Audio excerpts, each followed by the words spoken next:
Sometimes the most broken souls find each other when they need it most.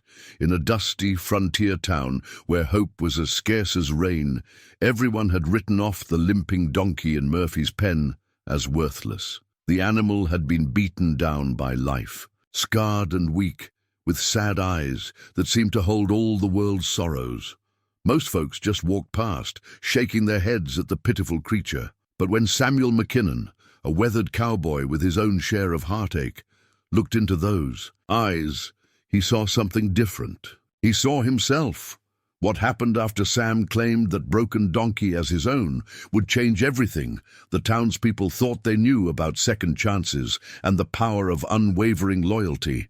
But could one man's faith in a forgotten animal really transform an entire community when their darkest hour arrived? Before we jump back in, tell us where you're tuning in from, and if this story touches you, make sure you're subscribed, because tomorrow I've saved something extra special for you. The town of Redemption Creek sat like a weathered scar across the Wyoming territory, its sun-bleached buildings and dusty streets telling the story of countless dreams that had withered under the endless sky.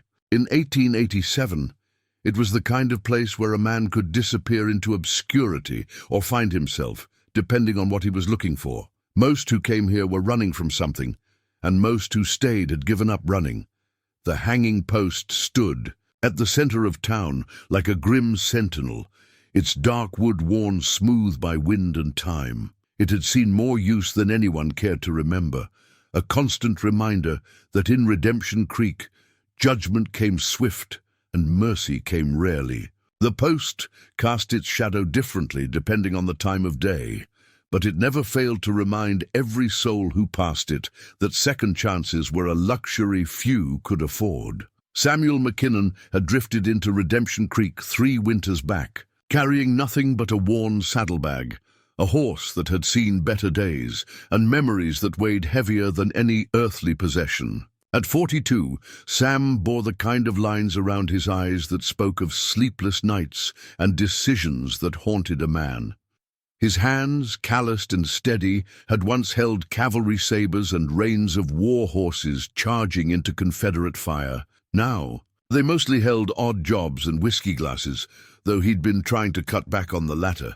The war had ended more than 20 years ago, but for Sam, it played on like a song stuck in his head. He'd served with the 7th Cavalry under Custer, though he'd been lucky enough to miss that final dance at Little Bighorn.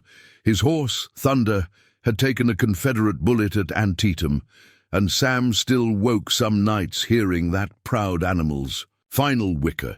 It was a sound that had followed him west, through Colorado mining camps, Texas cattle drives, and finally to this forgotten corner of Wyoming, where even the wind seemed tired. Sam lived in a small cabin on the outskirts of town, close enough to walk to Murphy's general store, but far enough away that his nighttime ghosts wouldn't disturb the neighbors. He kept to himself, mostly, taking work where he could find it, fixing wagon wheels, mending fences, helping Doc Harris with the heavier lifting when someone needed doctoring. The townsfolk were polite enough, but they kept their distance. A place like Redemption Creek, everyone understood that some men preferred their solitude. Murphy's place served as general store, feed supplier, and unofficial town gathering spot, all rolled into one ramshackle building. Jeremiah Murphy was a man whose heart had hardened like winter ground, shaped by 30 years of frontier life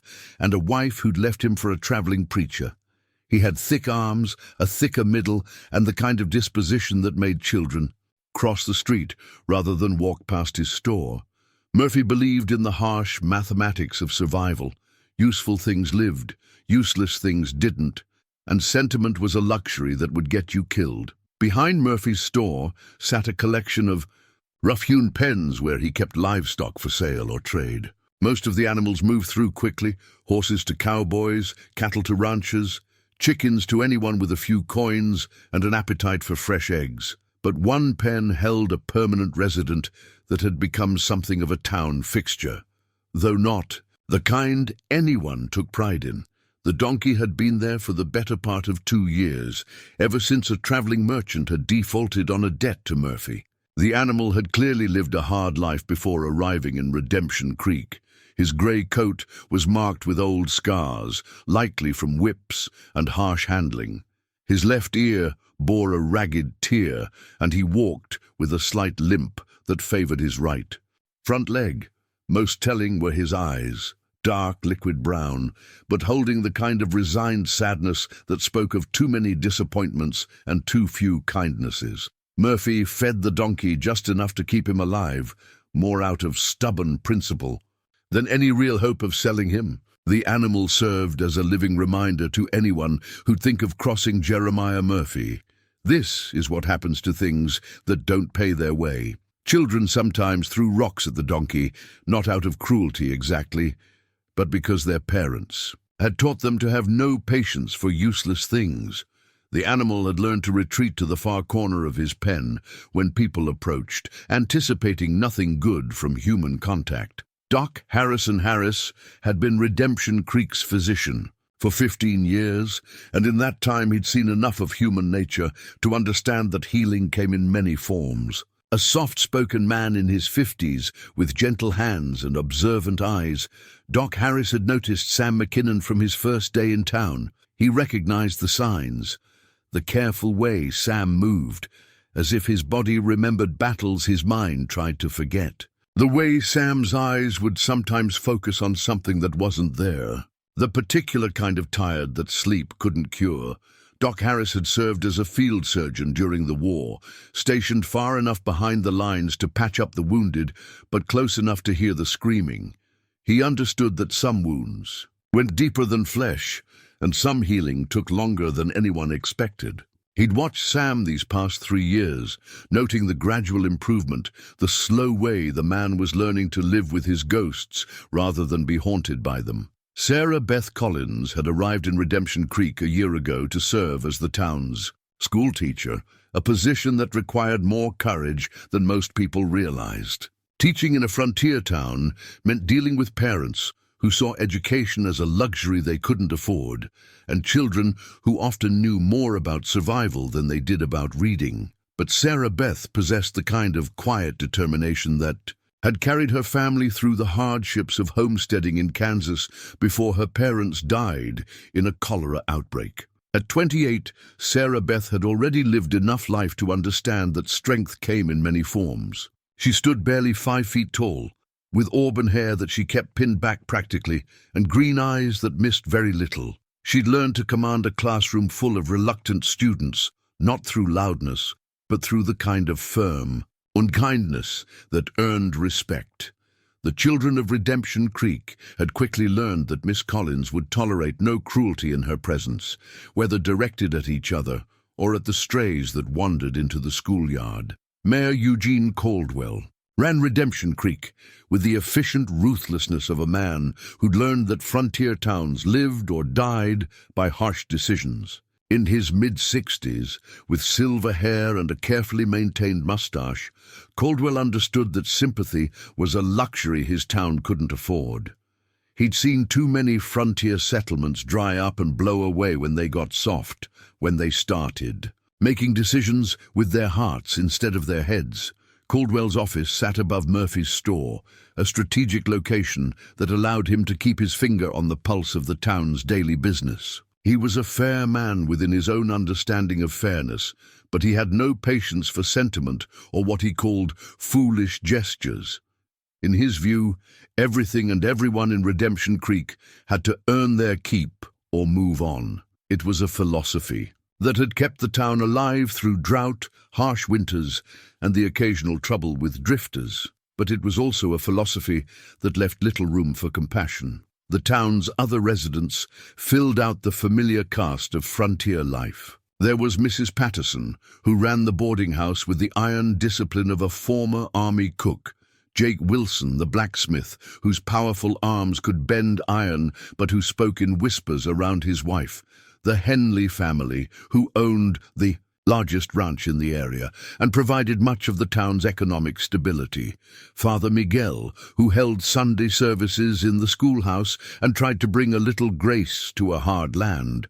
Each of these people had learned to survive by making quick judgments about value and worth. In a place where resources were scarce and mistakes could be deadly, there was no time for second-guessing or romantic notions about redemption. Things were either useful or they weren't, and useful things survived while useless things were discarded. This was the world that Sam McKinnon had settled into, a world where his own usefulness was measured by his ability to mend things and stay out of trouble. He'd found a kind of peace in the routine of it, taking each day as it came and trying not to think too far ahead. His small cabin held few possessions: a cot, a table, a chair, and a worn leather Bible that had belonged to his father. He rarely opened the Bible anymore, not because he'd lost faith exactly, but because the words seemed to come from a softer world than the one he lived in now.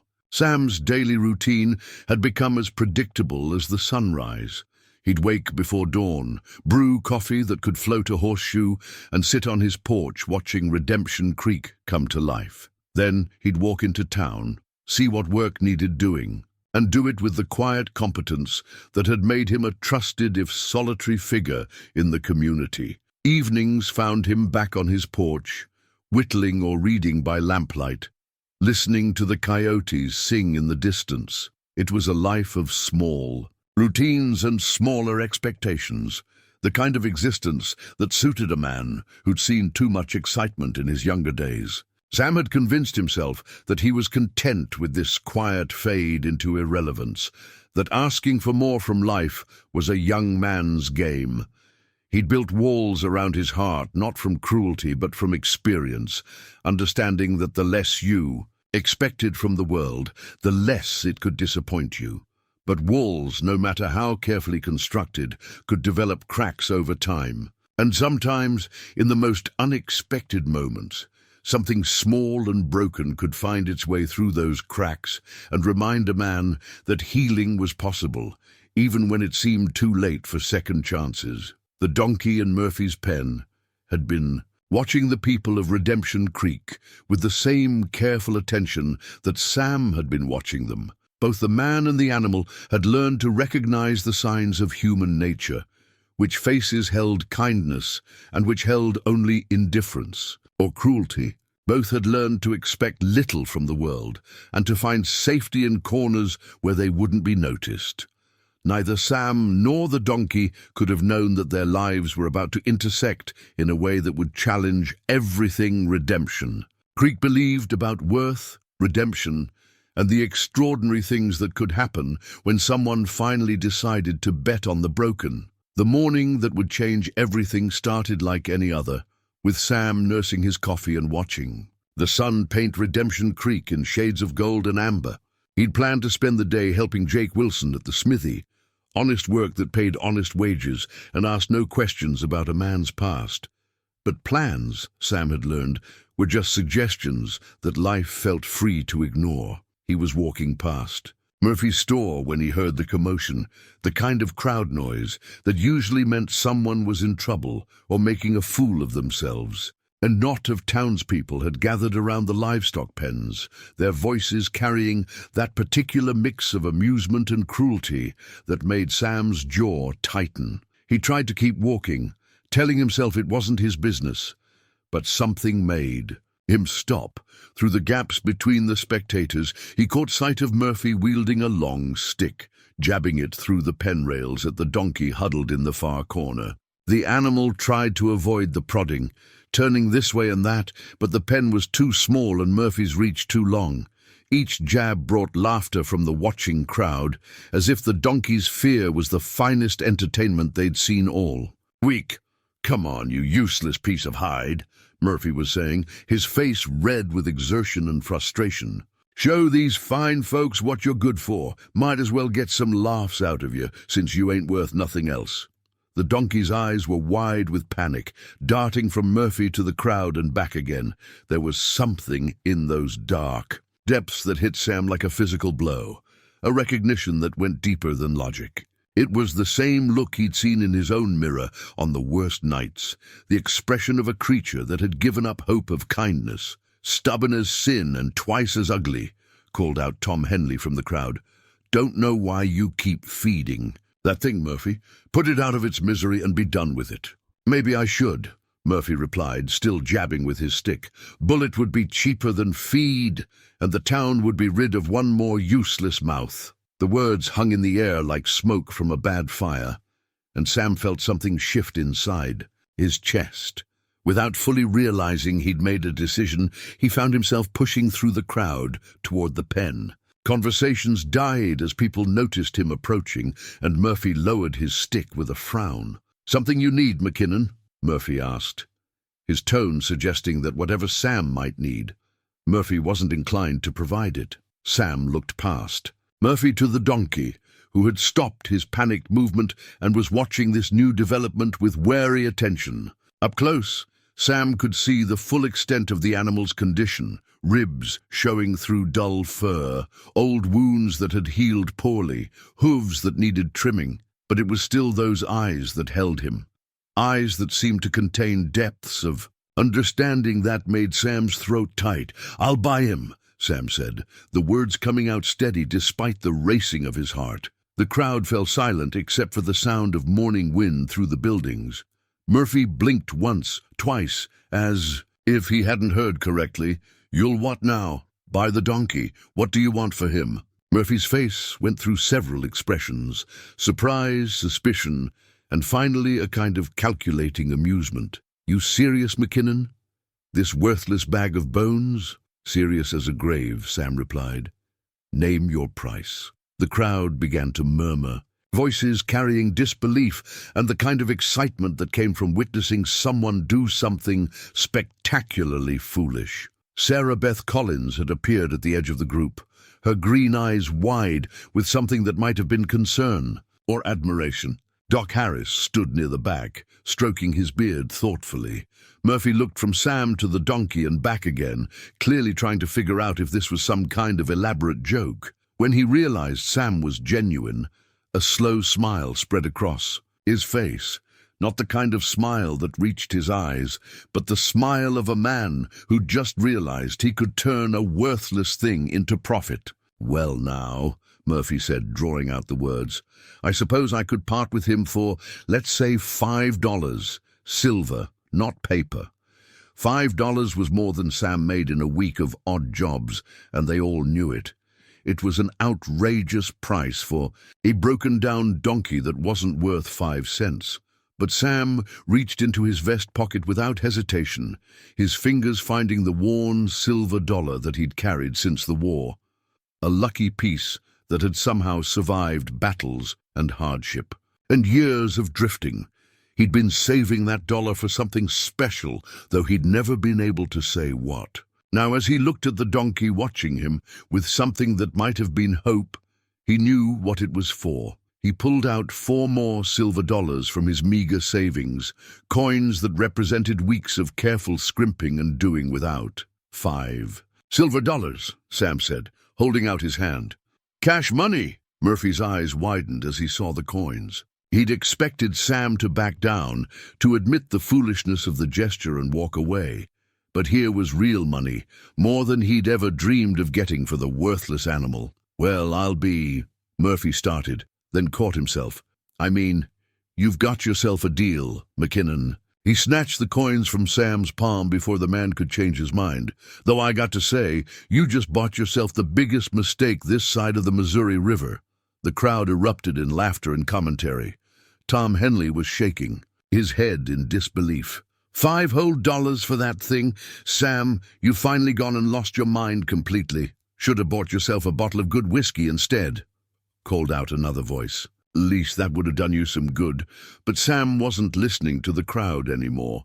He was focused entirely on the donkey, who seemed to sense that something significant had just happened. The animal had stopped pressing himself against the far wall of the pen and was now standing in the middle, looking directly at Sam with an expression that was hard to read. "What are you planning to call him?"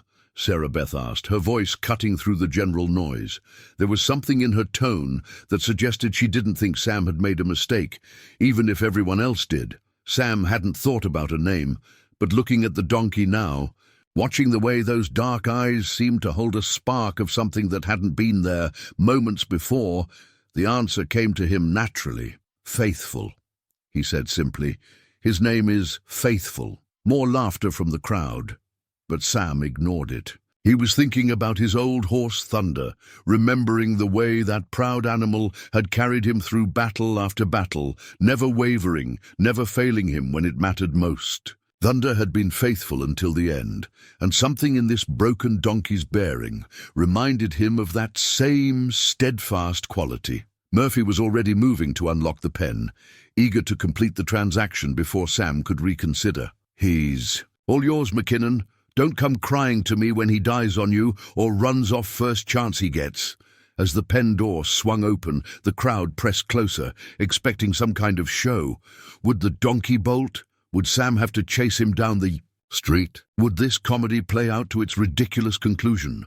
But Faithful surprised them all. Instead of running or cowering, he took a slow, careful step towards Sam, then another. His head was low, his movements cautious, but he was approaching rather than fleeing. When he reached Sam, he stopped just close enough to touch, his large nostrils flaring as he took in the man's scent. Sam slowly raised his hand, giving the donkey time to pull away if he wanted.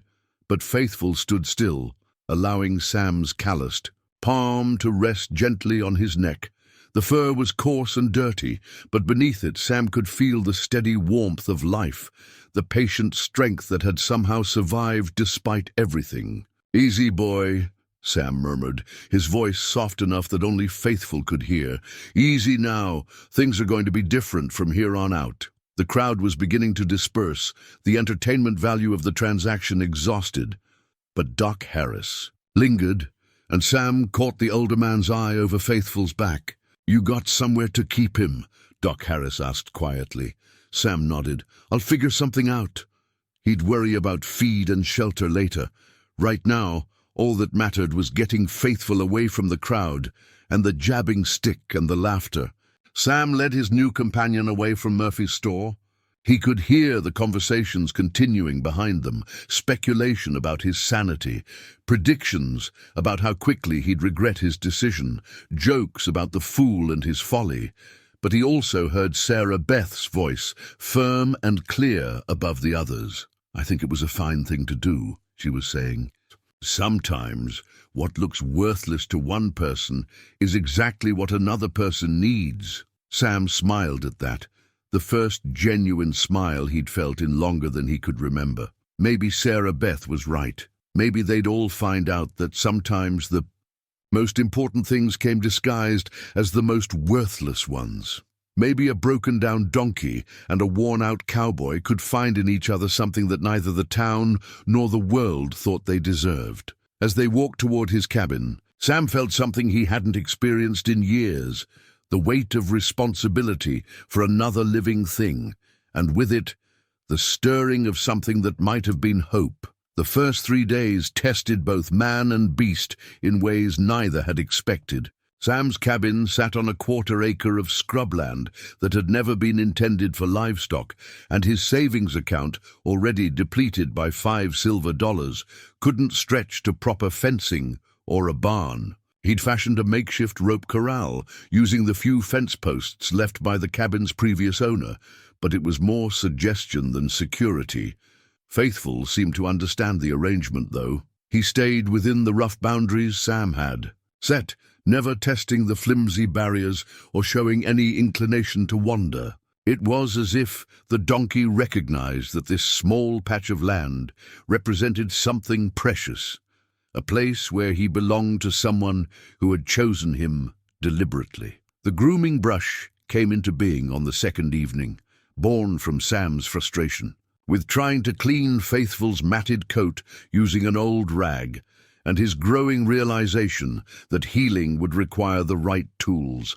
He'd found a piece of oak in his woodpile, seasoned and smooth, and spent 2 hours by lamplight carving it into shape. His knife work was steady and sure, skills learned during long winter nights in cavalry camps when a soldier either kept his hands busy or went crazy from boredom.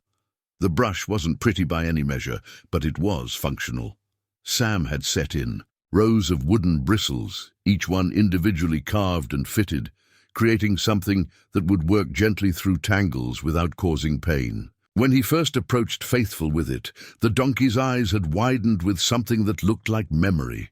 Too many past encounters with harsh brushes wielded by impatient hands. "Easy now," Sam murmured, showing Faithful the brush, letting him sniff it and satisfy himself that it held no threat. "This is going to feel good, I promise." The first stroke was tentative, barely more than a whisper across Faithful's shoulder. The donkey tensed, every muscle ready for pain. But when none came, he gradually relaxed. By the end of that first grooming session, Faithful was leaning into the brush strokes, his eyes half closed, in something approaching bliss. Each morning, Sam established the same routine. He'd wake before dawn, brew his coffee, and step outside, to find Faithful waiting by the cabin door. The donkey had taken to sleeping close to the house, as if proximity to his owner provided some measure of security. They'd share the sunrise in comfortable silence, Sam sipping his coffee, while Faithful cropped at the sparse grass that grew around the cabin. After breakfast, oats for Faithful that Sam bought with money he couldn't really afford, came the grooming session.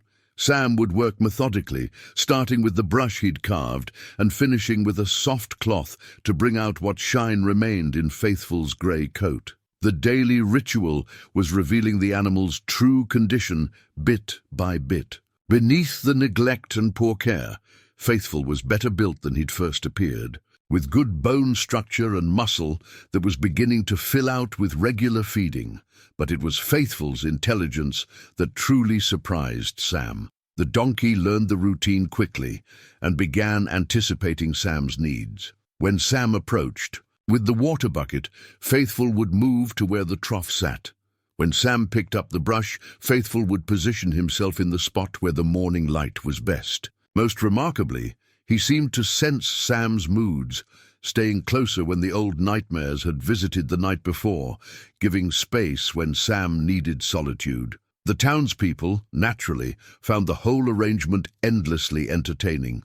Sam's daily walks to Murphy's store for supplies became a gauntlet of commentary and unsolicited advice. Men who had never successfully raised anything more challenging than a mustache suddenly became experts on donkey husbandry. "Still wasting good money on that four-legged mistake?" Tom Henley asked on the fourth day, lounging against Murphy's, counter with the casual cruelty that came naturally to him. "My boys are taking bets on how long before you come to your senses." Sam measured out oats into a burlap sack, keeping his voice level. "Not planning on coming to any different senses than the ones I've got. Stubbornness don't make a silk purse out of a sow's ear, McKinnon. That animal's still worthless, no matter how much grooming you do." Murphy, counting Sam's coins into his cash box, looked up with a grin. "Though I got to admit, that donkey's been the best investment I ever made. $5 silver for an animal that ain't worth 50 cents, and the entertainment value of watching McKinnon play nursemaid. I'd say I came out ahead on that deal." The laughter that followed felt familiar and tired. Sam had heard variations of it every day since making his purchase. But as he hefted the oat bag and turned to leave, he caught sight of Sarah Beth through the store's front window.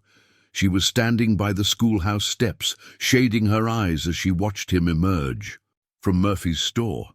When their eyes met, she raised her hand in a small wave that somehow made the laughter behind him seem less important. That afternoon brought an unexpected visitor to Sam's cabin. He was working on reinforcing the makeshift corral when he heard footsteps approaching. Doc Harris emerged from the tree line, carrying his medical bag and wearing the expression of a man who was trying to appear casual about something that wasn't casual at all. "Afternoon, Sam," Doc Harris said, his eyes taking in the improvements to the property, the neat pile of fence posts, the water trough positioned just right, the careful way Sam had arranged shelter for Faithful using canvas and spare lumber. "Doc." Sam straightened, wondering if someone in town was sick enough to require a house call. "Something I can do for you?" "Actually, I was hoping to take a look at your donkey, if you don't mind. Professional curiosity, you might say." Sam glanced at Faithful, who was watching the newcomer with alert but unafraid eyes. "He's not really sick, far as I can tell. Just needs feeding up and some care. Humor an old doctor, would you? I've been thinking about that limp of his, and I might be able to help." What followed was the most thorough veterinary examination Redemption Creek had ever witnessed. Doc Harris ran his hands along Faithful's legs with the same careful attention he gave his human patients, checking joints and testing responses. He examined the donkey's teeth, eyes, and ears, murmuring observations to himself as he worked. "Interesting," he said finally, straightening up and brushing dust from his knees. "That limp isn't from any permanent injury. Looks like an old stone bruise that never healed properly because no one bothered to tend it. And see this scar along his side? That's from a badly fitted harness that rubbed raw. Most of what's wrong with this animal comes from neglect, not from anything that can't be fixed with time and proper care." Sam felt something loosen in his chest, a tension he hadn't realized he'd been carrying. "So he's going to be all right?" "Better than all right, I'd say. This is actually a well-bred animal, Sam. Look at the shape of his head, the set of his ears, the line of his back. Somebody spent good money on his bloodlines before they stopped caring what happened to him." As if understanding the conversation, Faithful moved closer to Sam, resting his muzzle against the man's shoulder. It was a gesture of trust that made Doc Harris smile. "You know what I think?" the doctor said, closing his medical bag. "I think you two found each other at exactly the right time. That donkey needed someone who understood what it meant to heal slow, and you needed something to remind you that healing is possible." After Doc Harris left, Sam stood in his rough corral with one hand resting on Faithful's neck, watching the sun sink toward the horizon. For the first time in years, he found himself thinking about the future instead of just getting through each day. There was something about the steady warmth under his palm, the quiet presence of this creature who had decided to trust him, that made tomorrow seem like a possibility worth considering. In town, the betting pools continued, and the laughter followed his name wherever it was mentioned. But here, in the gathering dusk with Faithful's breathing steady beside him, Sam allowed himself to believe that sometimes the best investments were the ones that looked worthless to everyone else. The lean-to took shape over the course of a week, growing from necessity and taking form through determination. Sam had realized on the third night, listening to wind howl around his cabin while rain drummed on the roof, that Faithful needed proper shelter. The donkey had huddled against the cabin wall, trying to find protection from the weather, and Sam had felt each gust of wind like a personal failing. He started before dawn the next morning, walking the property lines to survey what materials he could scavenge. The previous owner had left behind a collection of weathered boards, some still good enough for construction if a man wasn't too particular about appearance. Sam found fence posts that could be repurposed and enough rusty nails to hold things together if he was careful with his hammering. The design was simple but sound. 3 walls and a slanted roof that would shed rain and snow, open to the south. To catch the morning sun, Sam positioned it where Faithful would have protection from the prevailing winds but could still see the cabin and keep watch over his territory. As he worked, the donkey stayed close, sometimes close enough that Sam had to work around him, as if Faithful understood that this construction was meant for his benefit. Jake Wilson, the blacksmith, showed up uninvited on the second day of construction, drawn perhaps by the sound of hammering or simply by curiosity about what the town fool was doing now. He stood watching Sam struggle to set a support beam properly, shaking his head at the amateur carpentry. "You're going to kill yourself trying to do that alone," Jake said finally, setting down his own tool bag. "Hold that steady while I nail it in place." Sam was too grateful for the help to question why Jake was offering it. Together, they worked through the afternoon, Jake's professional skills turning Sam's rough construction into something that would actually stand up to weather. They worked mostly in comfortable silence, the kind of quiet that existed between men who understood each other through shared labor. "Town's got opinions about what you're doing," Jake said as they fitted the roof boards into place. town's got opinions about most everything," Sam replied, holding a board steady while Jake positioned nails. "Sarah Beth Collins has been asking questions about you, not gossipy questions, the thoughtful kind." Sam felt heat rise in his cheeks but kept his voice level. "Miss Collins seems like a thoughtful person. She is that. Also seems to think what you're doing here shows good character." Jake hammered a nail home with 3 precise strikes. "My Martha agrees with her." By the time they finished, the lean-to was sturdy enough to weather any storm the Wyoming Territory could throw at it.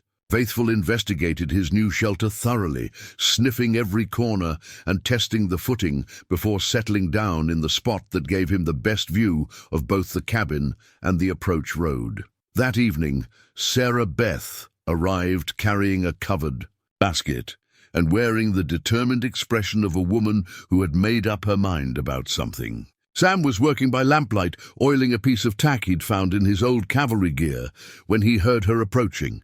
"Miss Collins," he said, rising quickly and removing his hat. "This is an unexpected pleasure." "I brought some scraps for Faithful," she said, lifting the basket's cover to reveal apple cores, carrot ends, and bread crusts. "And I wanted to see the shelter Jake Wilson has been telling everyone about." Faithful's ears had perked up at the sight of Sarah Beth, and he approached the fence with more confidence than Sam had seen him show around strangers. When Sarah Beth extended an apple core, the donkey took it with gentle lips, his eyes never leaving her face. "He's beautiful," Sarah Beth said softly, running her fingers along Faithful's neck.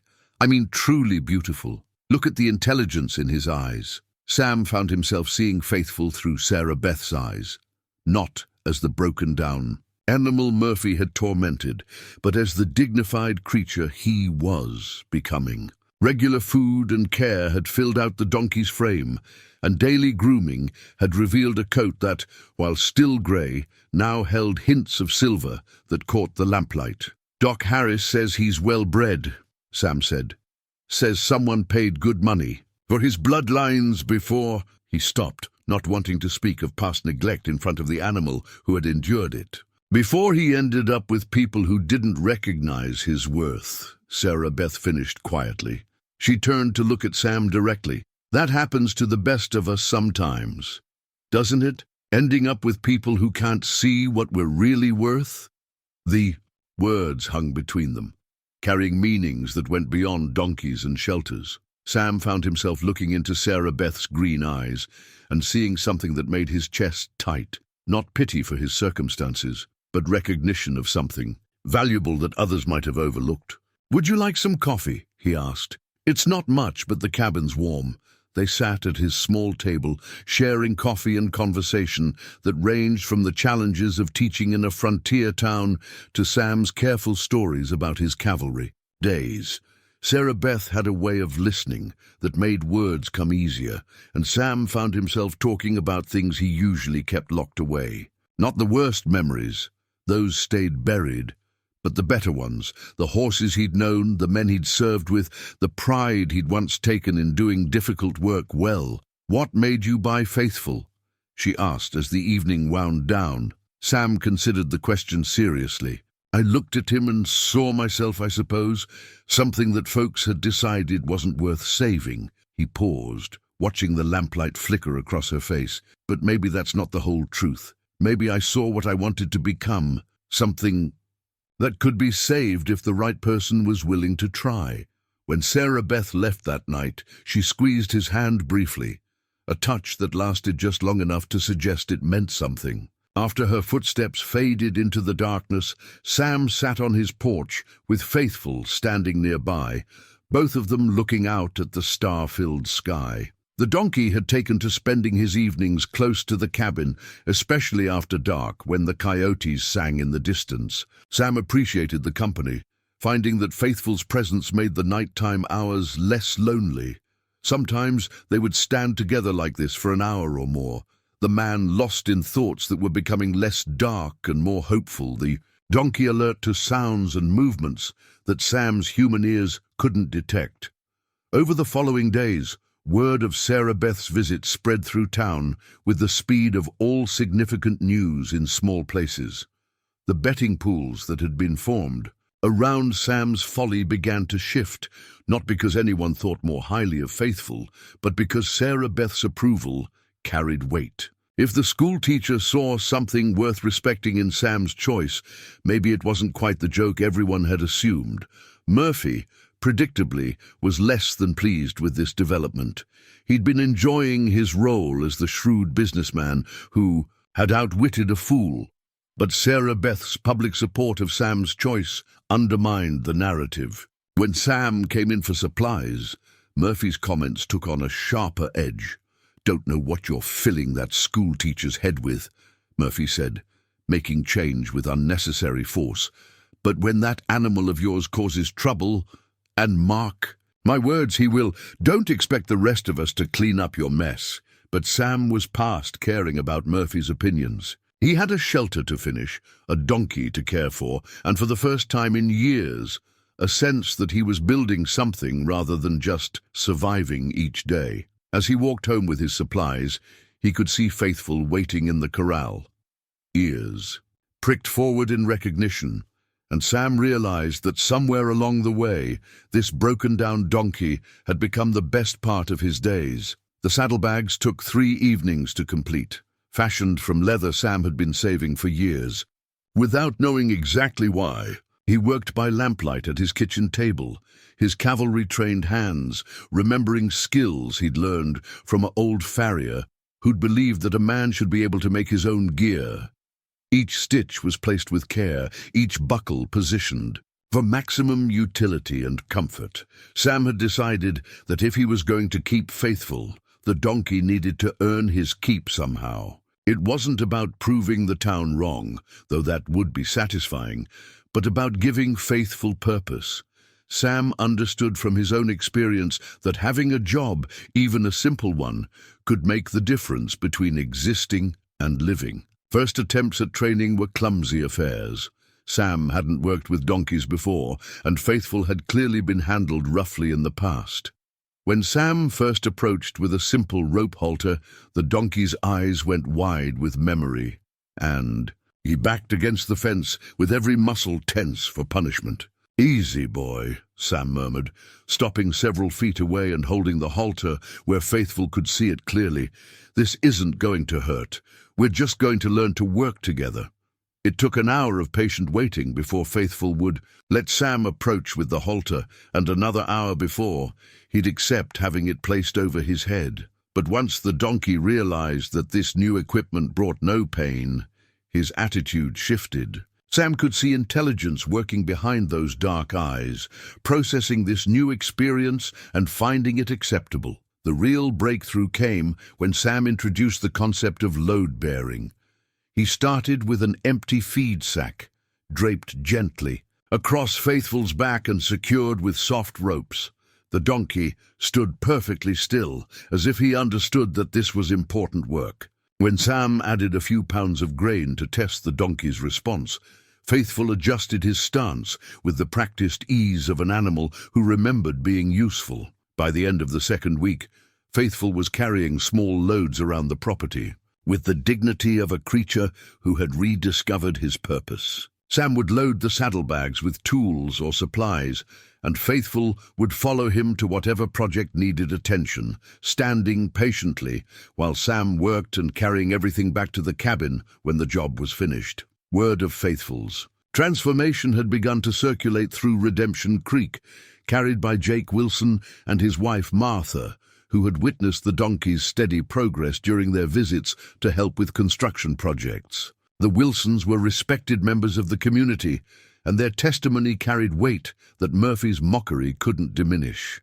"That animal's got more sense than most people I know," Martha Wilson told anyone who'd listen. "Stands quieter than a Sunday morning while Sam loads him up and never puts a foot wrong on the trail.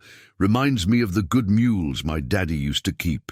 The comparison to mules was significant in a place where pack animals meant the difference between prosperity and hardship. Mules were prized for their intelligence, sure-footedness, and ability to carry loads over difficult terrain. If Faithful could prove himself in that regard, even his harshest critics would have to acknowledge his value.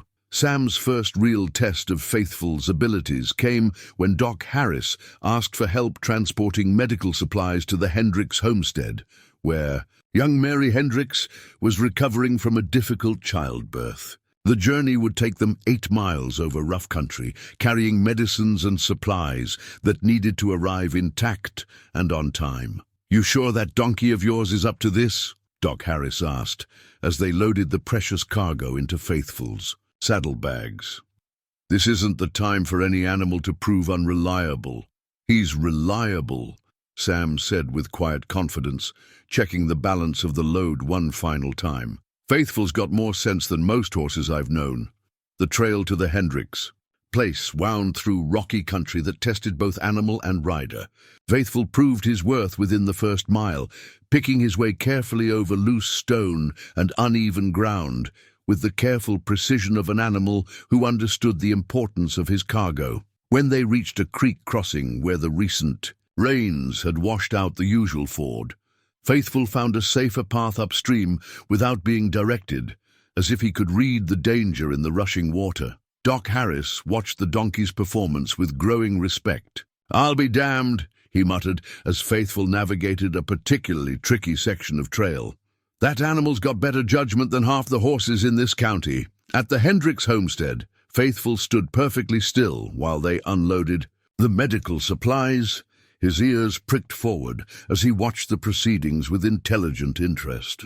When little Timothy Hendricks, age 6, approached to pet the donkey's nose, Faithful lowered his head with gentle courtesy, as if he understood the boy's fascination. "He's beautiful," Timothy said, running small fingers along Faithful's neck.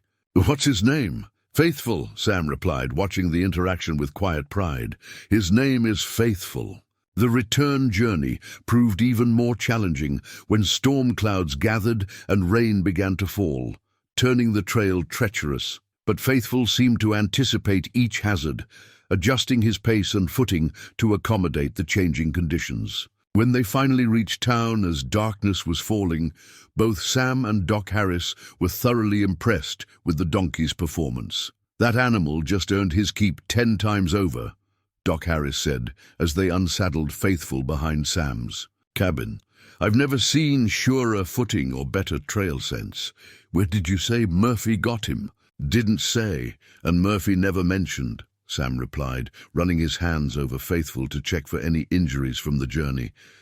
The donkey was tired but unharmed, already looking toward his shelter and the promise of grain and rest. Word of Faithful's successful journey spread through Redemption Creek faster than news usually traveled, carried by Doc Harris's professional reputation and the practical understanding that reliable pack animals were valuable assets. By the next morning, 3 different people had approached Sam about hiring Faithful for similar jobs. Tom Henley was the first, arriving at Sam's cabin with the grudging expression of a man who had to admit he'd been wrong about something. "Heard. Your donkey did good work yesterday," Henley said without preamble. "I got some supplies that need moving to my north pasture, rough country, and I lost my best pack mule last month. What would you charge for a day's work?" The question marked a turning point that both Sam and Faithful seemed to sense.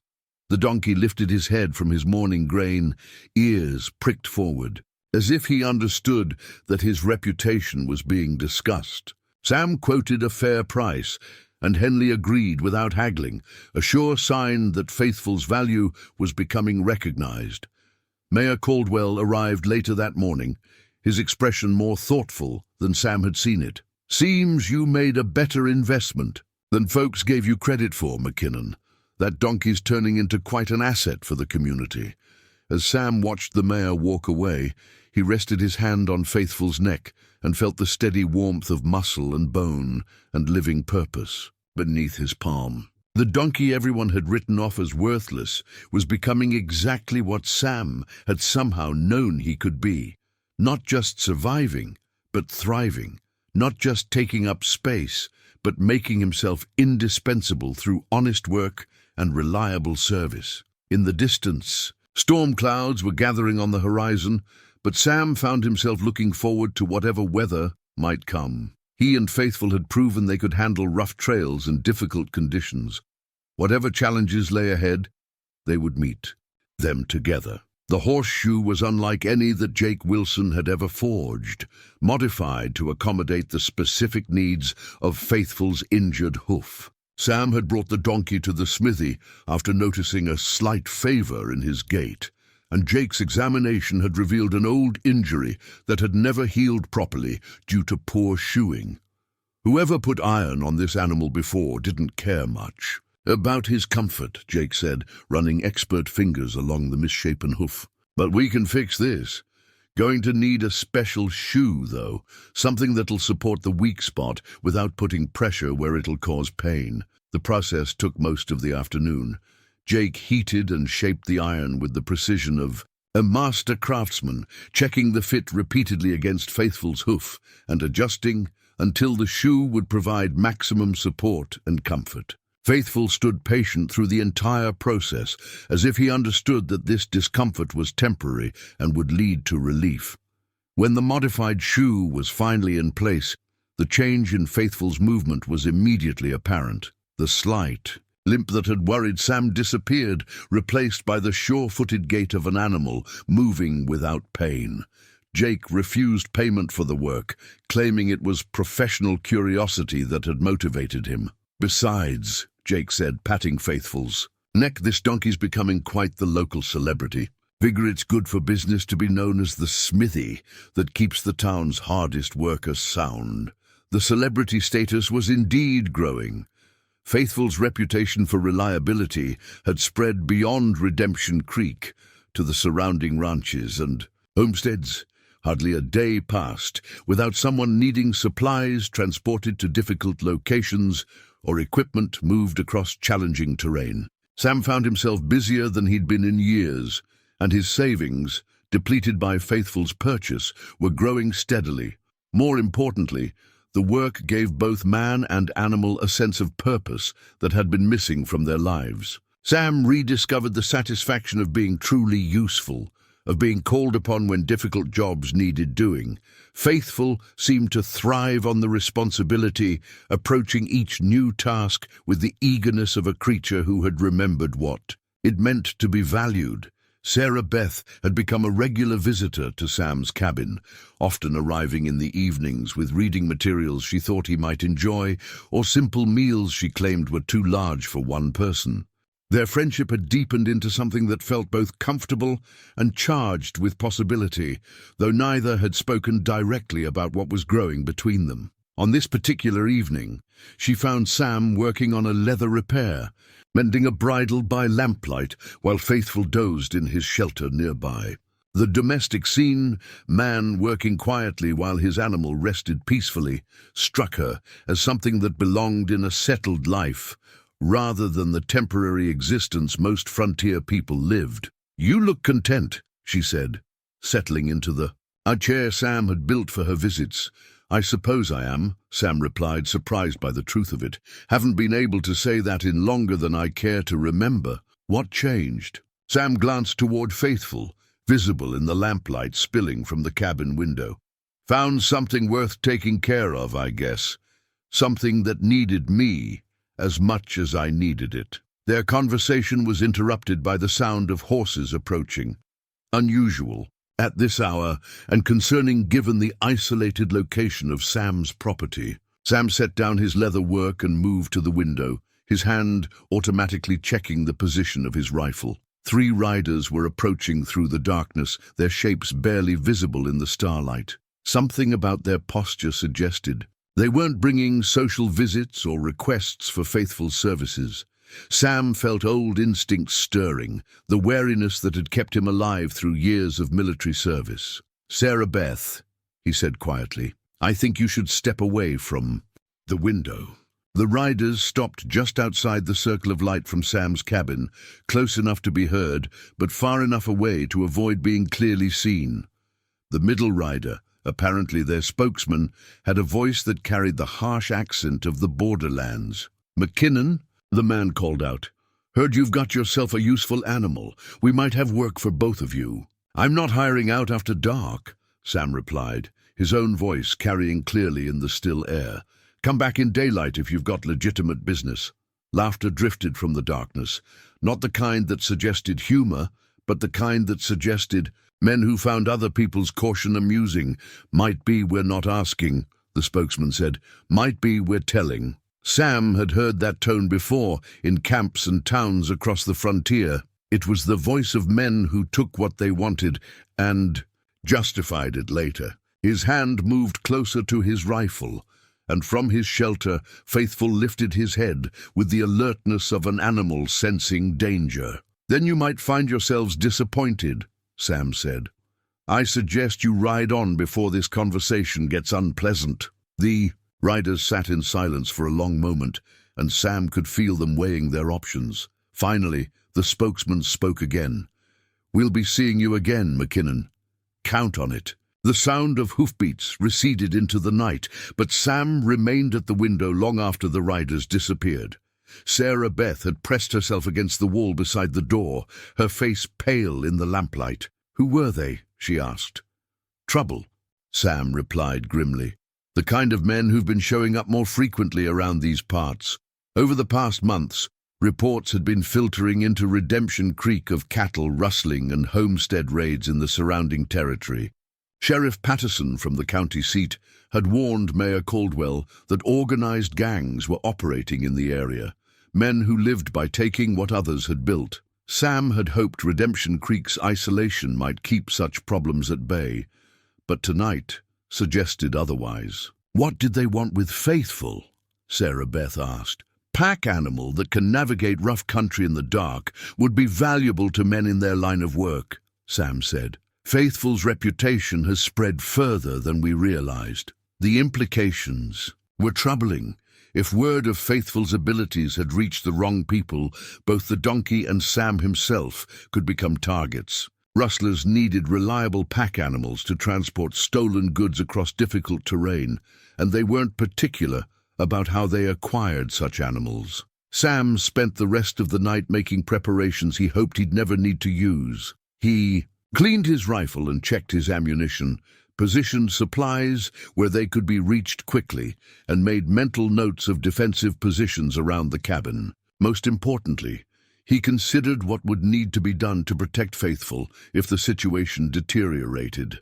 As dawn broke, revealing the peaceful landscape of his small homestead, Sam found himself thinking about the choices that lay ahead. He'd built something good here, a life with purpose, a growing relationship with Sarah Beth, and a partnership with Faithful that had proven valuable to the entire community. But good things, he knew from experience, often attracted the attention of those who preferred to take rather than build. Faithful emerged from his shelter with the dawn, approaching Sam with the confident trust that had replaced his earlier wariness.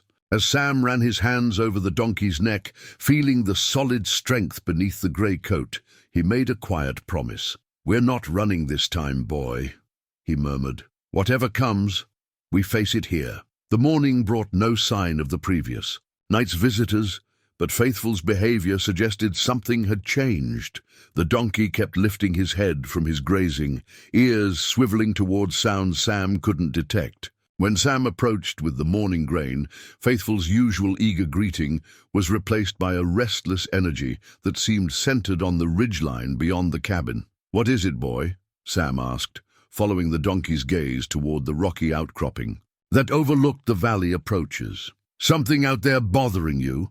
Sam had learned to trust Faithful's instincts. The donkey's senses were sharper than human ones, and his ability to detect approaching weather, distant riders, or potential dangers had proven uncannily accurate. If Faithful was agitated about something beyond the ridge, it was worth investigating. After breakfast, Sam saddled his old horse and prepared to ride out for a closer look. But Faithful moved to the gate of his corral and stood there with the unmistakable posture of an animal who expected to be included in whatever expedition was being planned. "You want to come along?" Sam asked, studying the donkey's alert expression. "All right then, might be useful to have your nose and ears along." The trail to the ridge was steep and rocky, requiring careful navigation even for experienced animals. Faithful picked his way up the slope with the sure-footedness that had made him valuable for pack work, often finding better routes than Sam's horse would have chosen. As they climbed higher, the donkey's agitation seemed to increase, his head turning frequently toward a particular section of the ridge where wind-carved stone formed natural shelters. They were still 50 yards from the summit when Faithful suddenly stopped, his entire body tense with alertness. His nostrils flared as he tested the air, and then he made a sound Sam had never heard from him before, a low, urgent vocalization that seemed to communicate both warning and discovery. Sam dismounted and moved forward on foot, leaving both animals ground-tied while he investigated what had captured Faithful's attention. Behind a cluster of boulders that formed a natural windbreak, he found the remains of a recent camp, cold ashes, trampled ground, and the unmistakable signs that several men had spent considerable time here. But it was what Faithful discovered that truly alarmed Sam. The donkey had wandered to a crevice in the rocks where something white was caught in the wind. With careful lips, he extracted a piece of paper that had been wedged into the stone crack, probably by accident when someone had been consulting maps or documents. The paper was torn and weathered, but enough remained to reveal its significance. It was a fragment of a hand-drawn map showing the approaches to Redemption Creek, with various buildings marked and annotated. Sam could make out Murphy's store, the schoolhouse, the main residential area, and, most ominously, the locations of the town's wealthier residents marked with symbols that suggested targets. More disturbing were the notations written in rough handwriting along the margins. 15 men was scrawled near one edge, along with New Moon and what appeared to be a date 3 days in the future. At the bottom of the fragment, barely legible, were the words, McKinnon Donkey Priority. Sam felt his blood turn cold as the implications became clear. The men who had visited his cabin weren't casual rustlers looking for opportunities. They were part of a larger organized group planning a major raid on Redemption Creek, and Faithful had somehow become a specific target in their plans. Donkey stood beside him, still alert but calmer now that the hidden evidence had been found. It was as if Faithful had understood on some instinctual level that danger was lurking in this place and that finding proof of it was important. Sam had heard stories of animals who could sense human intentions, but he'd never experienced it firsthand until now. "Good boy," Sam said quietly, folding the map fragment carefully and tucking it into his vest pocket. "Very good boy. You just might have saved the whole town." The ride back to the cabin was swift, both animals seeming to understand the urgency of the situation. Sam's mind raced as he considered the options. He could warn the townspeople, but without more concrete evidence than a torn map fragment, many would dismiss his concerns as the paranoid fantasies of an ex-soldier who'd been alone too long. Mayor Caldwell, in particular, would be reluctant to take expensive defensive measures based on what might seem like insufficient proof. But Sarah Beth would believe him, Sam knew, and Doc Harris had enough experience with frontier violence to understand the threat. Jake Wilson had military experience of his own and would recognize the signs of organized trouble. If Sam could convince the right people, they might be able to mount some kind of defense. The question was whether 3 days would be enough time to prepare. That afternoon brought an unexpected validation of Sam's concerns when Mrs. Patterson, from the boarding house, arrived at his cabin in an obvious state of distress. Her usually impeccable appearance was disheveled, and her hands shook as she accepted the cup of coffee Sam offered. "They came to the boarding house last night," she said without preamble. 3 men, maybe 4. Wanted rooms but wouldn't give proper names or say what business brought them to town. "Did you rent to them?" Sam asked. "Had to. They had money and I couldn't think of a good reason to refuse. But something about them made my skin crawl. The way they looked around like they were measuring things, and the questions they asked about who lived where and who might have money or valuables." Mrs. Patterson's testimony, combined with the map fragment Faithful had found, painted a picture that Sam could no longer ignore. The town was being scouted for a major raid, and time was running short to prepare for it. There's more, Mrs. Patterson continued.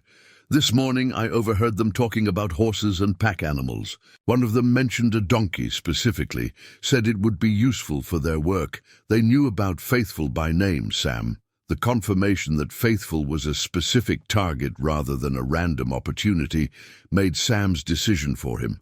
That evening, he made the rounds to the people he trusted most, sharing what he'd learned and the evidence he'd gathered. The responses varied, but the core group he'd expected to take him seriously did exactly that. Doc Harris examined the map fragment with the careful attention he'd give to medical evidence. "This looks genuine," he said finally, "and 15 men represents a force large enough to overwhelm our town's minimal defenses if we're caught unprepared." Sarah Beth's reaction was immediate and practical. "What do we need to do?" Jake Wilson studied the tactical situation with professional interest. "If they're planning to hit us in 3 days, they'll probably come at night when people are asleep and scattered. We need to consolidate our defensive positions and make sure everyone knows what to do when trouble starts." Mayor Caldwell, when presented with the evidence, proved less skeptical than Sam had feared. "I've been hearing reports from other towns about organized raids. If it's happening here, we can't afford to be caught off guard." But it was Faithful's role in discovering the threat that truly amazed the small group gathered in Sam's cabin. The donkey stood in his corral, visible through the window, peacefully eating his evening grain, as if he hadn't just potentially saved an entire community. "That animal's got more sense than most people," Doc Harris observed. "Question is, what are we going to do to keep him safe? If they're specifically targeting him, they'll come here first." Sam looked out at Faithful, feeling the weight of responsibility that had become both burden and blessing. The donkey who had needed saving was now the one whose instincts might save them all. But that same value that made him precious to the community also made him a target for those who would take rather than build. "We keep him close," Sam said finally, "and we make sure that anyone who wants to take him has to go through the whole town to do it." As the planning session continued, Faithful lifted his head and looked toward the cabin, his dark eyes reflecting lamplight. In that gaze, Sam saw the same intelligence that had found the crucial evidence, the same loyalty that had bound them together, and the same quiet courage that would be tested in the days ahead. The broken-down donkey nobody had wanted was about to become the most important animal in Redemption Creek's history. Sam's old military field kit emerged from the bottom of his trunk like relics from another life, each piece carrying memories of campaigns and battles he'd tried to forget.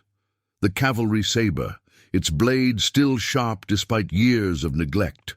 The field glasses that had helped him spot Confederate positions across Virginia valleys, the leather ammunition pouch worn smooth by countless marches. Most importantly, the small notebook where he'd once recorded tactical observations and enemy movements. Now, 20 years later, he was making similar notes about the defense of Redemption Creek. The field kit represented more than just equipment. It was Sam returning to a version of himself he'd thought was buried forever. The man who had planned defensive positions and coordinated with other soldiers to protect what mattered. As he cleaned each piece and checked its condition, he felt old skills awakening, military instincts that had kept him alive through years of warfare. Faithful watched the preparations with the same alertness he'd shown since discovering the map fragment. The donkey seemed to sense that something significant was approaching, staying closer to the cabin than usual and keeping his head up whenever Sam was working outside.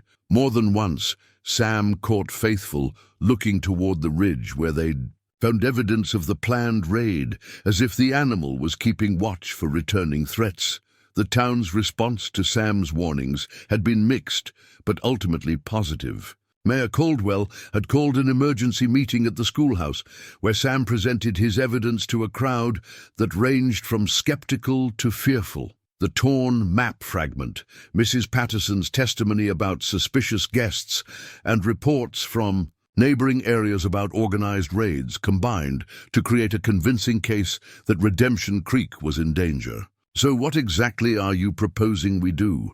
Tom Henley had asked, his tone suggesting he still wasn't entirely convinced, but was willing to listen. "Coordinate our defenses," Sam replied, consulting the notebook where he'd been sketching the town's layout and marking potential strong points.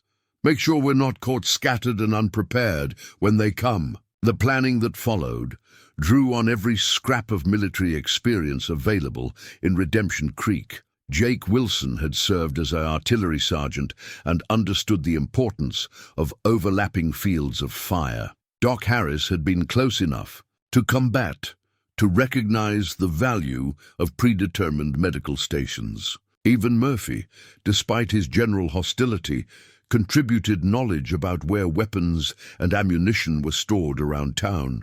Sarah Beth organized the women and older children, creating plans for evacuation routes and safe positions. Her school teachers' ability to manage groups and think systematically proved invaluable as they worked out the logistics of moving non-combatants to safety quickly and quietly. "The church basement is the strongest structure in town," she noted, marking it on Sam's rough map.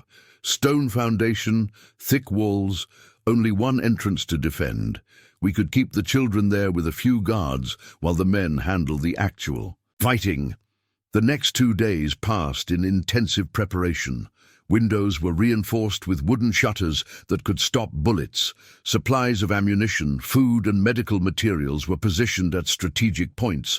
Most importantly, everyone learned their assigned positions and roles so that when trouble came, the town could respond as a coordinated unit rather than a collection of panicking individuals. Faithful played an unexpected role in the preparations, serving as an early warning system as Sam positioned him at different points around the town's perimeter to test his ability to detect approaching riders. The donkey's keen senses proved remarkably reliable. He could identify the approach of horses from distances that exceeded human hearing, and his behavior clearly distinguished between familiar community members and potential threats. "It's like having a sentinel that never sleeps," Jake Wilson observed, after watching Faithful detect his approach from nearly a quarter-mile away. "That animal could give us precious minutes of advance warning." But Faithful's value as an early warning system also highlighted the central problem of the defense, protecting him while utilizing his abilities. The raiders had specifically mentioned the donkey in their plans, which meant any defensive strategy had to account for attempts to capture or kill him. Sam's solution was both simple and risky. He would keep Faithful with him at the main defensive position, where the donkey's warning abilities would be most useful, and where Sam could personally ensure his protection. It meant putting both himself and his companion directly in harm's way, but it also meant that Faithful's extraordinary senses would serve the entire community. Father Miguel, the traveling priest who held occasional services in the schoolhouse, arrived unexpectedly on the second day of preparations. He'd been making his regular circuit of frontier settlements and had encountered troubling signs on the trail, abandoned camps that suggested large groups of men moving through the territory, reports from homesteaders about strangers asking detailed questions about town defenses. "God provides warnings as well as blessings," Father Miguel said as he examined Sam's defensive plans. "And sometimes he works through the most unexpected instruments." The priest's eyes fell on Faithful, who was standing near the schoolhouse steps with his usual alert posture. "That donkey of yours has become quite famous along the trail. People talk about the animal that can find lost items and sense danger before it arrives." "People tend to exaggerate," Sam said, though he felt a flush of pride at the recognition of Faithful's abilities. "Perhaps," Father Miguel replied, "but I've learned that frontier stories usually contain more truth than fiction. Animals often possess wisdom that we humans overlook." On the final evening before the expected raid, Sam made one last circuit of the town's defenses. Each position was manned by volunteers who understood their roles and had enough ammunition to sustain a fight. Communication systems were in place, lantern signals that could relay messages between positions, and runners who knew the safest routes between defended points. The plan was sound, as far as any defense mounted by civilian volunteers could be. But Sam knew from experience that no plan survived first contact with the enemy unchanged. Success would depend on adaptability, courage, and the kind of luck that couldn't be planned for. Faithful accompanied him on the final inspection, the donkey's presence somehow reassuring, even in the face of approaching danger. At each defensive position, the volunteers took notice of the grey donkey, who had become the symbol of their community's transformation from mockery to respect. Children who had once thrown stones at him now approached to pat his neck, and adults who had dismissed him as worthless now understood that his abilities might be crucial to their survival. Mrs. Patterson, positioned at the boarding house with a clear view of the main street, looked up from checking her rifle as Sam and Faithful approached. "Never thought I'd be depending on a donkey for my safety," she said, but her tone held affection rather than complaint. "Funny how life surprises you sometimes." At the schoolhouse, Sarah Beth was making final preparations for the non-combatants who would shelter there. She looked up as Sam approached, and something in her expression made him stop. "If things go badly tomorrow night," she began. "They won't," Sam interrupted gently. "But if they do," she persisted, "I want you to know that what you've done here, what you've become, it matters. You took something the town had written off as worthless and proved them all wrong. You showed us that value isn't always obvious, that sometimes the most important things come disguised as the least significant ones." Sam felt his throat tighten. "Faithful's the one who found the evidence. Faithful's the one whose instincts are keeping us prepared."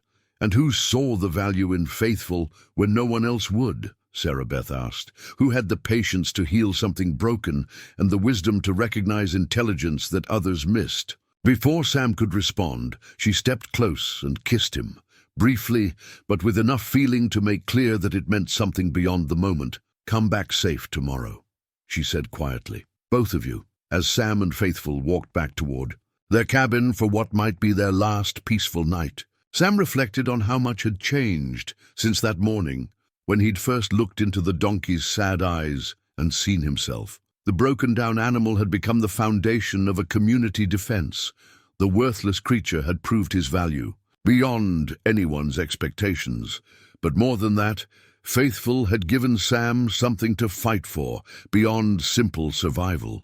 The donkey represented possibility, the idea that broken things could be mended, that discarded things could prove precious, that hope could survive even when everything seemed hopeless. Tomorrow night would test whether a frontier town, an ex-cavalry soldier, and a donkey nobody had wanted could stand against organized violence and prevail. The odds were uncertain, the outcome far from guaranteed. But as Sam settled Faithful in his shelter and made his own final preparations, he felt something he hadn't experienced in years, the quiet confidence that comes from fighting for something worth saving, alongside companions worth trusting, with stakes that truly matter. Whatever tomorrow brought, they would face it together. The makeshift alarm bell had been Jake Wilson's idea, fashioned from an old plow disc that had been cracked beyond repair. For farming, but still rang clear when struck with a hammer. Sam had positioned it where Faithful could reach it easily, training the donkey to strike the metal disc with his hoof when he sensed approaching danger. It had seemed like an elaborate precaution during the practice sessions, but as midnight approached on the third night, the bell became their lifeline. Faithful had been restless since sunset, his usual evening calm replaced by an alertness that kept his ears constantly moving and his head frequently raised to test the wind. Sam had learned to read these signs. The donkey's behavior was more accurate than any clock for predicting trouble. The attack came at the darkest hour, when most people would be in their deepest sleep and least prepared for violence. Sam had positioned himself and Faithful at the edge of town, where they could observe the main approaches while remaining close enough to the defensive positions to coordinate the response. The bell hung from a wooden frame, within easy reach of Faithful's hoof, and both man and animal waited in the kind of alert stillness that cavalry patrols had taught Sam years before. Faithful sensed them first, his body going rigid as his nostrils flared to catch scents carried on the night wind. The donkey's head turned toward the ridge where they'd found the map fragment, then swiveled to cover other approaches as more threats became apparent. Without hesitation, Faithful struck the bell with his hoof, the clear, ringing tone carrying across the sleeping town like a call to arms. The response was immediate and coordinated. Lanterns flashed from defensive positions as the volunteers took their assigned places. Window shutters slammed shut as families moved to interior rooms or evacuation routes. The sound of running feet mixed with the metallic clicks of rifles being readied and the low voices of men calling positions to each other. Sam had his field glasses focused on the approaches when the first riders appeared. Dark shapes moving carefully but deliberately toward the town's outskirts. Faithful struck the bell again, 2 measured strikes that Sam had designated as the signal for multiple threats from different directions. "Good boy," Sam whispered, his own rifle loaded and ready. "Let everyone know what's coming." The raiders had planned their approach well, using the moonless night and their knowledge of the terrain to position themselves for maximum surprise. But Faithful's early warning had stolen that advantage, giving the defenders precious minutes to prepare for what was about to unfold. Sam could see the raiders' confusion as lantern signals flashed between the town's defensive positions, and the sound of preparation replaced the silence they'd expected to find. Through his field glasses, he watched the lead raiders pause and apparently reconsider their tactics as they realized their surprise was gone. But they had come too far and risked too much to abandon their plans now. The attack began with a rush of riders toward the main street, their horses' hooves thundering against the hard-packed earth as they tried to reclaim the initiative through speed and aggression. Faithful struck the bell repeatedly now, the rapid ringing serving as both alarm and coordination signal for the defenders. The donkey had positioned himself where he could see multiple approaches while remaining close enough to Sam to follow his commands, and his behavior clearly indicated that threats were approaching from at least 3 different directions. The starters' first shots came from Jake Wilson's position near the smithy, muzzle flashes lighting up the darkness as he engaged riders trying to circle around to attack from the side. The crack of rifle fire was answered by shouts from the raiders and the whinnying of horses as the careful silence of the night dissolved into the chaos of combat. Sam had chosen his position carefully, with clear sightlines to coordinate the defense, but also with cover from the large oak tree that had shaded generations of Redemption Creek residents. Faithful stood beside him, the bell within easy reach, as Sam used hand signals and lantern flashes to direct the volunteer defenders. The raiders' first assault was fierce, but poorly coordinated, hampered by their loss of surprise and the unexpected resistance they encountered. Men who had expected to terrorize sleeping civilians instead found themselves facing organized fire from prepared positions, and their horses shied and scattered as bullets whined through the darkness around them. But the defenders were vastly outnumbered, and Sam could see from his vantage point that the raiders were regrouping for a more systematic attack. The initial assault had been a test of the town's defenses, and now the real battle would begin.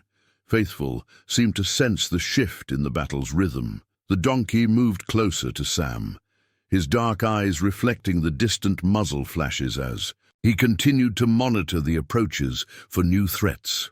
When a group of raiders tried to work around behind the defensive positions, Faithful's urgent striking of the bell alerted the defenders in time to reposition and meet the flanking attempt. "You're earning your keep tonight, boy," Sam muttered, squeezing off a shot at a raider who had gotten too close to the schoolhouse where the non-combatants were sheltering.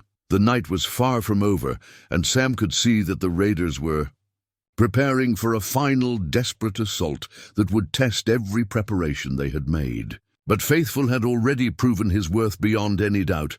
The donkey's early warning and continued vigilance had given Redemption Creek a fighting chance. The bloodied saddle blanket had been hastily tied around Faithful's barrel where a raider's bullet had grazed him, but the donkey showed no signs of letting the wound slow him down. If anything, the injury seemed to have intensified his determination to protect his home and the people who had finally recognized his worth. The second wave of the attack had been more coordinated and dangerous than the first. The raiders had learned from their initial failure and were now pressing the defenders hard on multiple fronts. Sam could see through his field glasses that they were running low on ammunition at several positions, and worse, the schoolhouse where the non-combatants were sheltering was coming under direct pressure.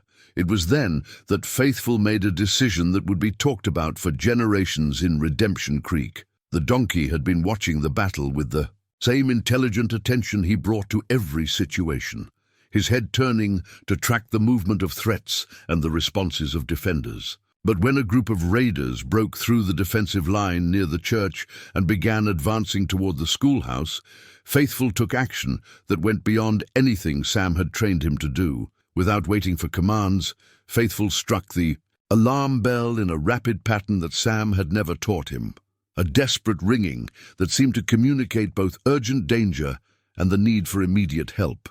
Then, before Sam could stop him, the donkey broke from their position and began running not toward the threatened schoolhouse, but away from town entirely. "Faithful!" Sam called out, torn between following his companion and maintaining his position to coordinate the defense. But the donkey was already disappearing into the darkness, moving with the sure-footed speed that had made him valuable on difficult terrain. For a moment, Sam feared that Faithful had finally been overwhelmed by the violence and was fleeing to save himself. But then he realized the direction the donkey was taking, toward the Henley Ranch, 5 miles away, where Tom Henley kept a dozen cowboys and enough firearms to turn the tide of any battle. The thought that Faithful might be running for help, rather than running away, filled Sam with a mixture of hope and terror. If the donkey could reach the Henley Ranch and somehow communicate the danger, though Sam couldn't imagine how, reinforcements might arrive in time to save the town. But the journey would take Faithful through dangerous country in the dark, and the raiders might have posted guards along the main trails. The battle continued without Faithful's early warning system, and the defenders' situation grew increasingly desperate. Murphy, fighting from his store with the fierce determination of a man protecting his livelihood, took a bullet in the shoulder that left his right arm useless. Jake Wilson's position was nearly overrun before Doc Harris and 2 other volunteers managed to reinforce it with covering fire, but it was the threat to the schoolhouse that truly tested everyone's resolve. The raiders had identified it as the location where the town's most vulnerable residents were sheltering, and they pressed their attack with the cruelty of men who knew that threatening children and elderly people would demoralize any defense. Sarah Beth had positioned herself at the schoolhouse's single entrance with a rifle and the kind of fierce protectiveness that made her more dangerous than the raiders had anticipated. When they tried to rush the door, they found themselves facing not a frightened schoolteacher, but a woman who would die before letting harm come to those under her protection. "You'll have to go through me," she told the raiders in a voice that carried clearly through the night air, and something in her tone made even hardened criminals hesitate. The battle seemed to reach a turning point when Mayor Caldwell, fighting from his office above Murphy's store, was forced to fall back as raiders set fire to the building below him. The flames cast dancing shadows across the battlefield and filled the air with smoke that made accurate shooting nearly impossible. Sam was preparing for what might be a final stand when he heard the sound that changed everything, the drumming of many horses approaching from the direction of the Henley Ranch. At first, he feared it might be more raiders, but then he recognized Tom Henley's voice calling out orders to his cowboys as they deployed to surround the remaining attackers. And leading the charge, his gray coat visible even in the smoky darkness, was Faithful, The donkey had not only reached the Henley ranch, but had somehow communicated the urgency of the situation well enough to bring back a full rescue party. He ran alongside Henley's horse like a veteran cavalry mount, his head high and his stride strong, despite the wound that marked his flank. The arrival of fresh fighters with full ammunition supplies broke the raiders' resolve. Caught between the town's desperate defenders and Henley's well-armed cowboys, they found themselves outnumbered and outgunned. The organized retreat that followed was almost as swift as their initial attack, leaving behind only the wounded and the echoes of a battle that had tested everyone's courage. As the sound of fleeing horses faded into the distance, Sam found himself surrounded by grateful townspeople and one very proud donkey whose heroic run had saved them all. The bronze plaque was modest by city standards, but represented a massive gesture for a frontier town where every piece of metal had to be hauled across hundreds of miles of difficult terrain. Jake Wilson had forged it himself, working for 3 days to create lettering that would last through decades of Wyoming weather. The inscription read simply, "In honor of faithful guardian of Redemption Creek, whose courage saved lives." Mayor Caldwell had insisted on the ceremony, claiming that heroes deserved recognition regardless of their species.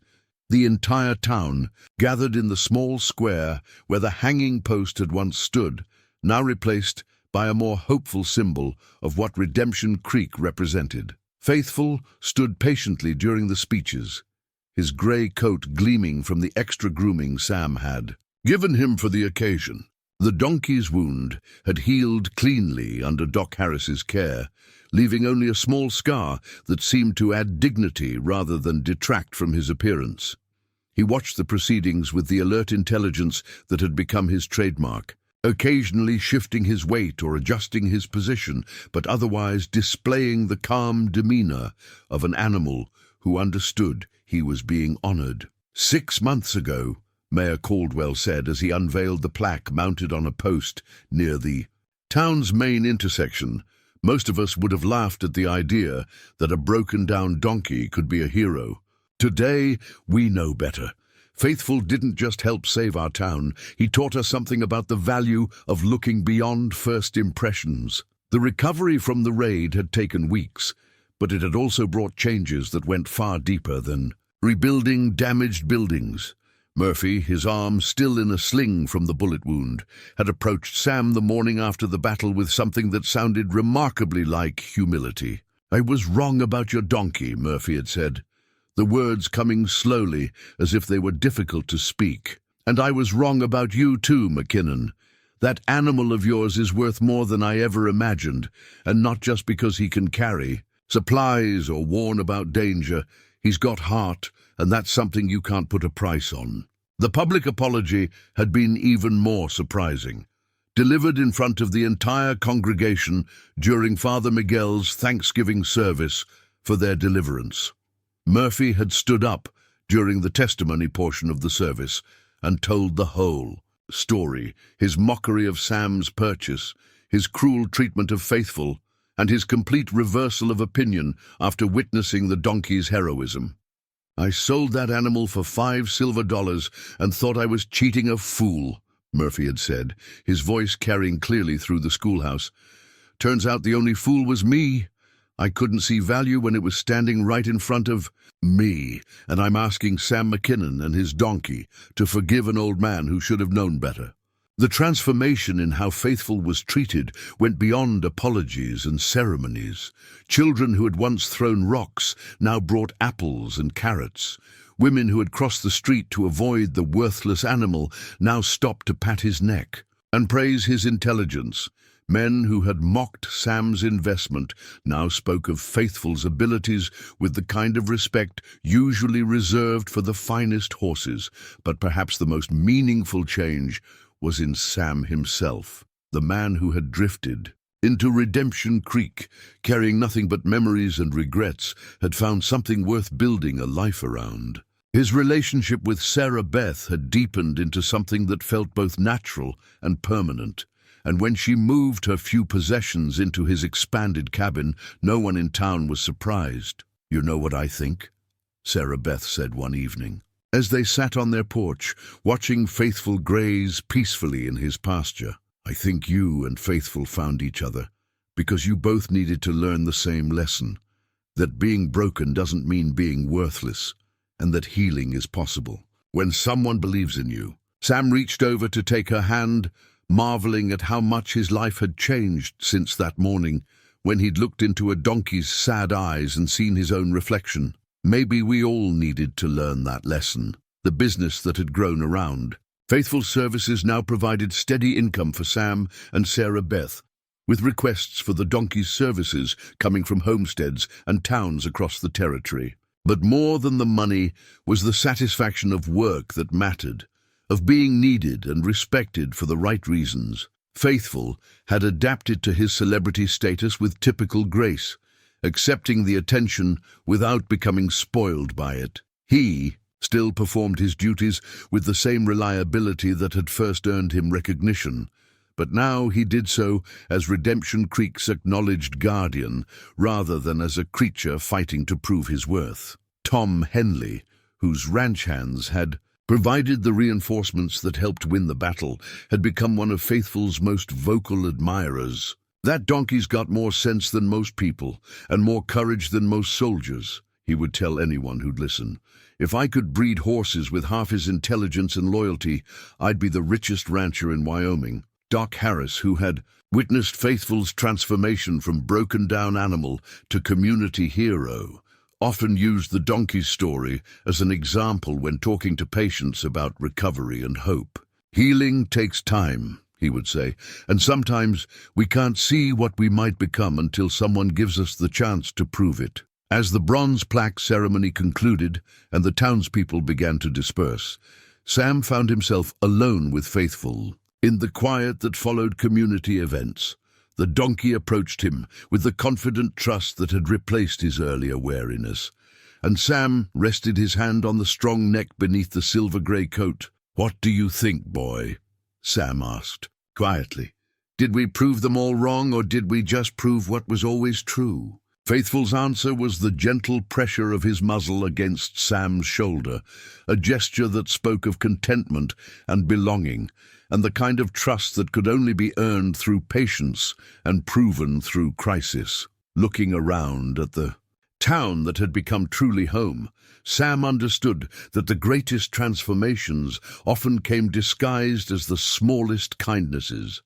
A silver dollar spent on a worthless donkey had bought not just an animal, but a future neither of them could have imagined. In saving Faithful, Sam had somehow saved himself, and in the process, they had both discovered that redemption was possible for anyone willing to believe in second chances.